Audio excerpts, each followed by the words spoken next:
Bonjour, bienvenue à Accès MRC. Mon nom est Isabelle Gagnon et on parle cette semaine du Carrefour Jeunesse Emploi des Bleuets avec Michel Lemieux, qui est directeur dans le secteur Maria-Chapdelaine. Bonjour Michel. Bonjour Isabelle.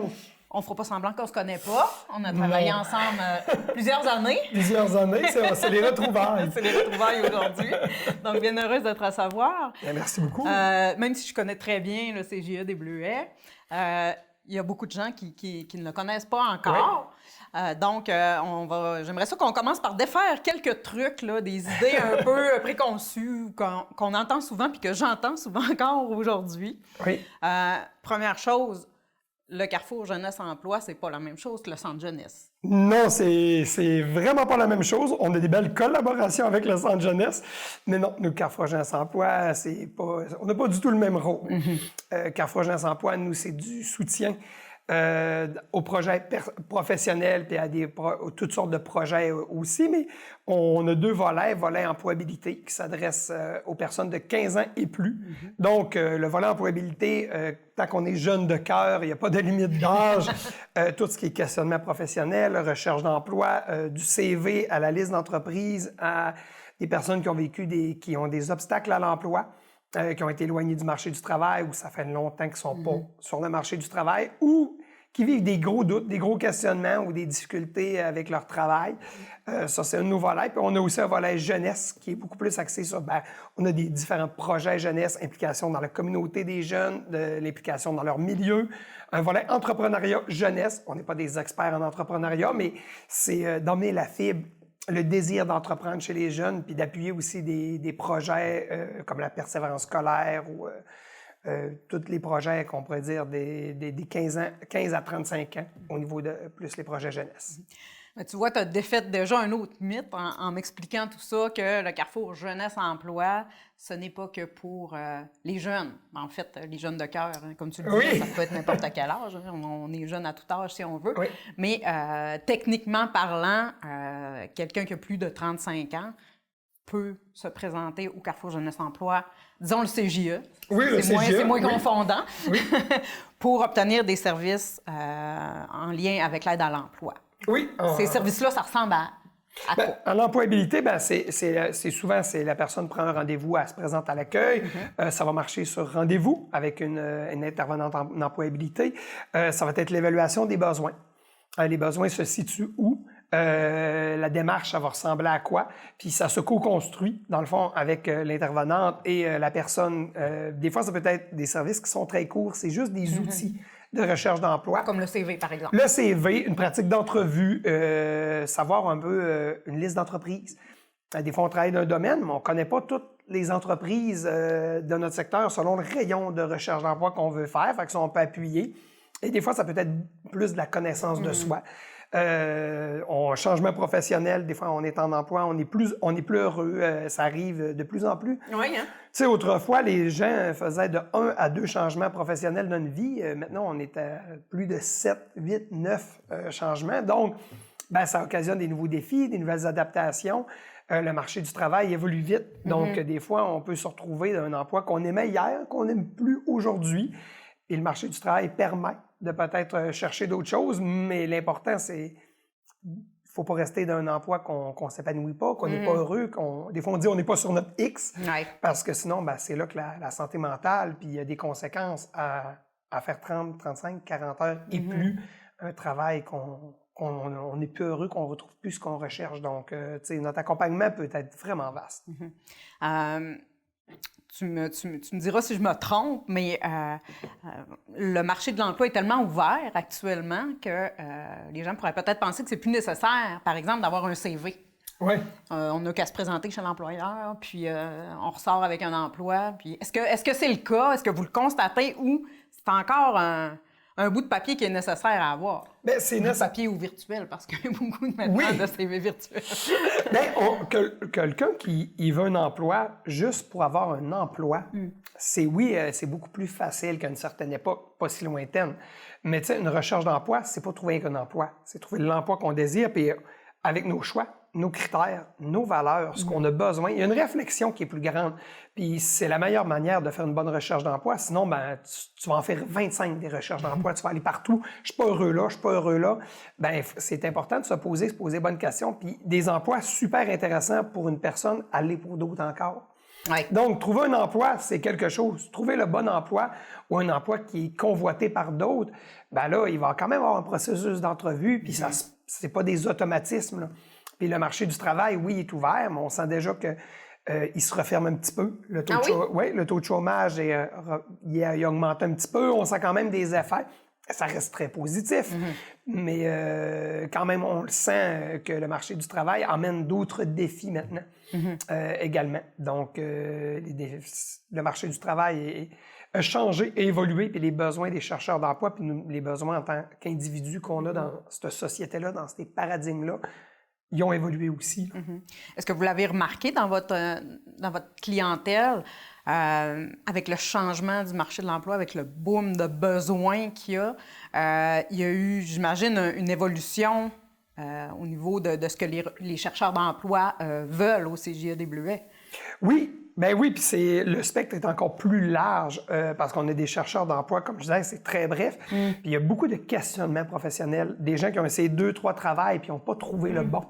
Parce qu'avant, le fait que le marché du travail était plus dur d'accès, peut-être que les gens instinctivement avaient plus de temps pour, dans leur période de recherche, pour se poser plus de questions puis regarder qu'est-ce qu'ils recherchent vraiment. Mais maintenant, ce côté instantanéité-là, il y a un côté un peu sournois, c'est-à-dire qu'on peut rapidement trouver un emploi pour l'argent, mais peut-être que c'est pas l'emploi qui nous convient. Puis c'est bon de se questionner, de savoir c'est quoi nos valeurs, qu'est-ce qui est prioritaire avant même d'appliquer ou de commencer à aller chercher une formation, tout ça. Donc, c'est d'autres défis, mais ils sont encore là parce qu'on rencontre encore énormément de gens. Il y en a des fois qui nous questionnaient avec le plein emploi. Est-ce que vous voyez, je pense, je sais pas les chiffres parfois en tête, mais on s'en est quasiment vers une année record de services. Et pourtant, on croirait pas ça, mais un marché du travail apporte d'autres défis et le contexte aussi de vie dans lequel on évolue. On voit une recrudescence aussi des besoins en santé mentale. Je fais un peu une corrélation avec ça. Au cours des dernières années, les gens beaucoup de moins en moins heureux, donc de moins en moins heureux dans le travail. Souvent, ça fait un peu un lien avec ce que tu disais tout à l'heure, que l'importance d'être heureux au travail. Est-ce que vous voyez de plus en plus de gens qui vivent cette situation-là, qui ont un bon emploi, un bon salaire, et des conditions, disons, financières qu'à prime abord, on ferait « wow », mais la personne n'est plus heureuse dans ce type d'emploi-là. Bien, ça arrive de plus en plus souvent, et c'est les valeurs qui évoluent de notre société. Peut-être qu'à une certaine époque, avoir un emploi, un bon salaire, on misait beaucoup sur les conditions. Maintenant, le bonheur au travail, conciliation études, vie, travail, personnel est important, l'épanouissement, se réaliser. Chez les jeunes, puis même, on va dire de plus en plus chez les moins jeunes, parce qu'il y a une contamination de valeurs, qu'on pourrait dire, on sent ce désir-là. Fait que la place que prend le travail aussi dans une vie a évolué. T'sais, avant, c'était peut-être une part un petit peu plus importante en termes d'importance, mais maintenant, c'est en corrélation avec toutes les autres sphères de notre vie. Donc, il faut bien l'intégrer, puis c'est de plus en plus présent.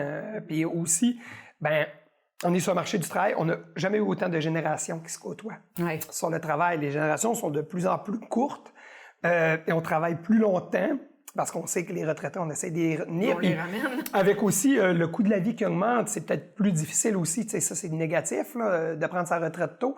Donc, ça amène qu'il y a beaucoup de générations qui se côtoient. Un lot de défis intéressants pour les employeurs. C'est un très gros lot de défis. Pour les employeurs et les employés aussi, je dirais, qui se côtoient. Là. Oui, parce que plus qu'on a d'écart de la génération, sans tomber dans des clichés, on n'a pas la même perception où le travail ne prend pas la même place dans une vie, ça a évolué. Donc, c'est une grosse gestion. Puis en même temps, on a parlé, mais le coût de la vie aussi a un gros impact sur la recherche d'emploi, sur aussi la place de l'emploi, puis aussi toute la vie personnelle, quand c'est dur à arriver, quand tu as des gros défis financiers, des gros défis personnels, puis tu es obligé de travailler parce que tu as de la misère à joindre les deux bouts. C'est plus de la survie que... Tu fais plus des choix de cœur en termes d'emploi, mais tu fais des choix de raison. Puis, tu sais, c'est bien comprenable. mais ça peut tenir un temps avant d'avoir des conséquences sur la santé mentale puis que ça se dégrade. Fait que l'un a des conséquences sur l'emploi et l'emploi a des conséquences. C'est tout interrelié. Là. Ça m'amène à parler peut-être des employeurs. Vous travaillez beaucoup avec les personnes, mais est-ce que vous travaillez aussi en collaboration avec les employeurs? Est-ce que vous avez des projets avec des employeurs ou est-ce que vous avez des demandes d'employeurs à propos de services qui ils savent plus quoi faire pour soit recruter parce que, les besoins sont tellement énormes ou que ça ne fonctionne pas justement à cause du défi de génération? Ou, est-ce qu'il y a de la demande là-dedans? Est-ce que c'est des services que vous offrez ou que vous allez peut-être offrir? Ou... Bon, on réfère. Il y a Service Québec, le service d'aide aux entreprises, puis on travaille beaucoup en collaboration pour sensibiliser, je pense notamment au Salon de l'emploi, autant que ceux qu'on fait dans le domaine du roi, dans Maria-Chapdelaine, parce qu'on a 3 points de service. On a Dolbeau-Mistassini, mais on a Saint-Félicien-Roberval, on dessert tout le comté. Mais on va le travailler beaucoup de cette façon-là parce que nous, on travaille toujours avec la personne. Puis tu peux pas travailler avec la personne et l'employeur. Tu sais, à un moment donné, il faut que tu fasses un choix. Tu prends quel côté, mais nous, on accompagne la personne, mais on collabore beaucoup avec des employeurs pour le maintien en emploi, pour une bonne intégration. Puis ça, ben, c'est quand l'employeur, il va être partie prenante de cette démarche-là, puis la personne aussi. Donc, ça arrive qu'on fait des rencontres tous ensemble, puis qu'on le travaille pour qu'il y ait une bonne intégration, puis un bon maintien en emploi. Mais c'est vraiment sous base volontaire, mais les employeurs ont des gros défis, mais c'est pas nous qui va nécessairement offrir l'accompagnement terrain de base parce que c'est un besoin qui se situe beaucoup plus au niveau des ressources humaines, tout ça. Fait que nous, on est plus dans l'accompagnement des chercheurs d'emploi. Okay. Tu parlais des salons de l'emploi. On peut aborder ce sujet-là un peu. Vous avez participé au cours de la dernière année. Qu'est-ce que c'est au juste? C'est un gros événement ou c'est plusieurs salons de l'emploi que vous faites sur le territoire? Mais il y a des comités, autant dans le domaine du roi que dans Maria-Chapdelaine. Puis il va y avoir différentes actions qui sont faites tout au long de l'année. J'en parle pas trop. Je sais pas si je veux pas spoiler une date que je vais pas divulgacher quelque chose que je pourrais pas, mais c'est des tables qui sont très proactives, qui sont très sensibles à ce qui se passe au niveau du marché du travail, puis essaient de faire des actions de bien ciblées, de bien répondre aux besoins. Donc oui, il y a des événements de plus grande envergure comme des salons de l'emploi, que ça demande beaucoup d'acteurs, que ce soit les MRC, les municipalités, Service Québec, puis j'oublie d'autres acteurs importants, c'est que je les ai pas tous en tête, mais des événements de plus grosse envergure, mais il y en a aussi des plus petits qui peuvent avoir lieu à des besoins un petit peu plus ciblés. Je pense qu'il y avait eu notamment l'an dernier le 5 à 7 des employeurs avant le Salon de l'emploi, qui avait un conférencier qui venait parler du marché du travail, de la réalité, de l'embauche, pour faire de la sensibilisation auprès des employeurs. Là, nous, on va s'inscrire dans cette démarche-là en collaboration avec le milieu pour aider les employeurs, mais pas en service direct. Vous collaborez aussi beaucoup avec le Cégep de Saint-Félicien, il me semble, entre autres, par un salon de l'emploi. Est-ce que ça existe encore, ça, le mini-salon de l'emploi là, au Cégep? Oui, bien, le Cégep, les centres de formation professionnelle sont hyper collaborateurs, c'est des acteurs importants, puis la formation est très importante, puis les plus jeunes, présentement, le marché du travail peut être attrayant à quitter les bancs de l'école pour aller sur le marché du travail rapidement, mais en même temps, c'est un couteau à double tranchant parce qu'un jour, quand la situation va changer, ben là, ceux qui n'ont pas acquis de formation, qui n'ont pas été chercher des formations qui leur plaisent puis qui leur passionnent de faire pendant un certain temps de leur vie, ben il va y avoir un retour du balancier plutôt négatif. On le souhaite pas, puis on travaille en amont, en prévention. Le Cégep, les CFP, les commissions scolaires. Il y a le CREPA aussi. Vous travaillez avec le CREPA aussi en persévérance scolaire. Justement. Oui, le CREPA nous amène beaucoup d'informations. Il nous amène beaucoup d'informations. Il nous alimente beaucoup. Pour ce qui est du volet de persévérance scolaire, on travaille vraiment en collaboration avec les écoles de nos secteurs. Ça se passe très bien. On est vraiment content. On peut épauler des jeunes qui sont à risque de décrocher, les accompagner. Hors scolaire, des fois, c'est la collaboration des deux. On travaille différemment. Puis c'est l'apport de l'un et de l'autre qui fait que ça va être pour certains jeunes un succès. Puis ça va leur permettre de les emmener jusqu'au diplôme ou à la limite qu'ils sont capables d'aller pour chercher la bonne cible professionnelle, le bon papier qu'ils ont besoin, que ce soit une formation professionnelle, un AEC, peu importe. L'important, c'est que la personne puisse aller travailler dans quelque chose qu'elle aime éventuellement parce que au final, c'est ça l'objectif. Vous avez une intervenante, d'ailleurs, qui est dans l'école. Oui. On travaille avec les écoles, mais de plus en plus, les écoles sont super ouvertes. Ils viennent, des fois, les jeunes, on les amène encore plus au Carrefour Jeunesse Emploi. C'est GIA qu'avant. Des fois, on va dans les écoles. Oui, on a vraiment des bonnes ententes. Puis, autant pour certains projets comme le camp Jeune Entrepreneur qu'on a fait en partenariat avec le CEMR. Oui, on en parlait dernièrement, d'ailleurs, avec le directeur qui est venu nous voir. Ben, les écoles ils ont accepté de dispenser les jeunes de 2 jours d'école pour qu'ils vivent cette expérience-là parce que c'est très formateur, c'est très précieux. Ils ont pu rencontrer des entrepreneurs de notre milieu, la SADC, des experts de la SADC pour parler d'entrepreneuriat, voir parce qu'ils étaient attirés par ça. C'était très dynamique. Le suivant, c'était vraiment une belle expérience. Les jeunes ont apprécié. Donc ça, c'est des besoins. Ben, on sait qu'en entrepreneuriat, au Québec, il y a des gros défis. Au Lac-Saint-Jean, sont encore, je pense, plus grands. J'ai pas les données, mais il y a beaucoup de reprenariat qui va être à faire dans les prochaines années, puis d'entrepreneuriat tout court qui évolue. Ben, de sensibiliser des jeunes, de donner envie d'entreprendre en amenant ça différemment. Que pareil, le discours qu'on entend toujours, qui peut des fois faire peur un peu sur l'entrepreneuriat, ça fait du bien et ça a eu des belles affaires. Pendant qu'on est dans le volet jeune, vous avez aussi des projets, pas pour les jeunes nécessairement qui sont en risque de décrochage, mais pour les jeunes qui cherchent un peu à allumer une petite étincelle, à savoir qu'est-ce qu'ils veulent faire dans la vie, justement. Du volontariat aussi, des trucs comme ça. J'aimerais ça que tu nous en parles. Ben comme on disait, hein, l'emploi est beaucoup plus intégré à toutes les sphères de la vie d'un jeune qu'il l'était autrefois. C'est plus des Legos qui suivent, c'est des Legos qui se chevauchent. Donc, connaître son milieu, s'impliquer, le découvrir, ça l'aide à se connaître, ça l'aide à savoir ce qu'on veut faire, ça lui donne la confiance aussi. Puis ben, on a des défis territoriaux d'attraction de notre propre milieu. Un projet ambassadeur, je crois, aventure, nature et aventure, ou le contraire, là, en collaboration avec le Parc des Grandes Rivières, je crois. Oui, c'était vraiment faire la promotion du Parc des Grandes Rivières, mais du point de vue des jeunes. Donc, ils ont eu des formations comme à monter TikTok, toutes sortes d'affaires, là. Je ne nommerai pas toutes, je suis pas très bon. Tout des vieux jeunes, hein? C'est ça! J'ai peur de dire 2 réseaux sociaux qui sont déjà passés dedans. Mais dans le fond, de communiquer aussi, puis de faire découvrir par leur œil, leur référence, qu'eux autres les allument et les font triper. Ça a donné des belles images, puis il y a eu un partage incroyable, puis des vues nombreuses. Ces jeunes-là, c'était incroyable le projet qu'ils ont fait. Puis c'est la même affaire qu'on a fait avec le projet Art aussi. On a fait l'exposition au café j'ai du vieux clocher dans la tête, là, mais je suis pas dedans. Du Vieux Couvent. Au Vieux Couvent. Puis ils ont fait une exposition, ce qui a permis à des jeunes artistes de pouvoir montrer ce qui est leur œuvre d'art aussi, parce qu'il y a moins de lieux d'exposition. De plus en plus, on a une meilleure sensibilité. Notre milieu est très ouvert, puis on sent qu'il veut, mais nous, c'est donner l'opportunité aux jeunes de s'exprimer, de montrer leur voix, de montrer leur talent, puis de montrer qu'ici, c'est possible de le faire puis d'apprendre à se connaître là-dedans.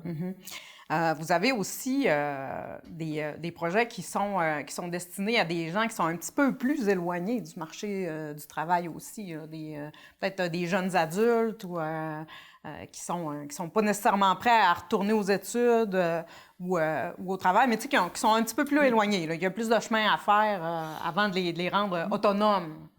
Bien, nous, on va travailler beaucoup avec le milieu. Quand, mettons, un jeune ou un moins jeune a des obstacles à l'emploi, puis que c'est pas directement relié au marché du travail ou à l'emploi directement, on va travailler avec tous les organismes du milieu, on va faire beaucoup de références, on va s'assurer que la personne aussi soit suivie par les bonnes personnes. On n'est pas les experts de tout. Donc, ça, on va travailler beaucoup avec le milieu, puis on va beaucoup personnaliser ce qu'on va faire, la démarche avec la personne elle-même. Donc, ça peut... On a des fois, on fait des ateliers de groupe, on peut aller faire des expériences en milieu de travail, mais plus encadré. On offre toutes sortes de possibilités, mais de plus en plus, avant, il y avait certains programmes très spécifiques. Ces programmes qui n'existent plus beaucoup. Ça a évolué, ça, c'est pas nécessairement dans notre contrôle, c'est la vie. Mais on peut faire vraiment, on offre quand même le service, puis il y a un côté très, très positif à personnaliser Puis on a les intervenantes. On a des intervenantes fabuleuses qui sont là depuis longtemps, qui ont beaucoup d'expérience. Donc, ils connaissent le milieu, ils savent quoi faire pour bien épauler les chercheurs d'emploi, qu'on soit près du marché du travail ou non. Puis qu'on aille 15 ans ou qu'on en aille dans un cas, on a eu 77 ans. C'est possible. On peut en parler de l'équipe, Oui. justement, du CGE, parce que le CGE est présent dans la MRC de Maria-Chapdelaine, mais tu disais tout à l'heure aussi que, bon, ça couvre le comté Roberval aussi, donc il y a la MRC Domaine du Roi, où il y a 2 points de service également. En tout, le Carrefour Jeunesse Emploi, ça représente combien de personnes? On est environ, on roule autour de 18 ou des fois un petit peu plus, certains projets d'été ou des choses, mais on roule entre 18 et 20 personnes.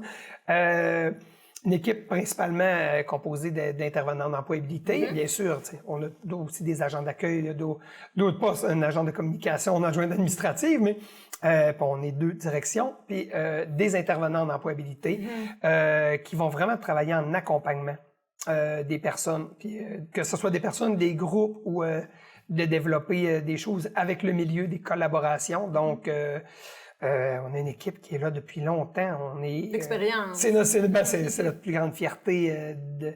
C'est la connaissance de notre équipe. On a des gens que ça fait 5 ans, 10 ans, 15 ans, 25 ans qui sont avec nous. Donc, le marché du travail, ils connaissent les réalités aussi de notre milieu.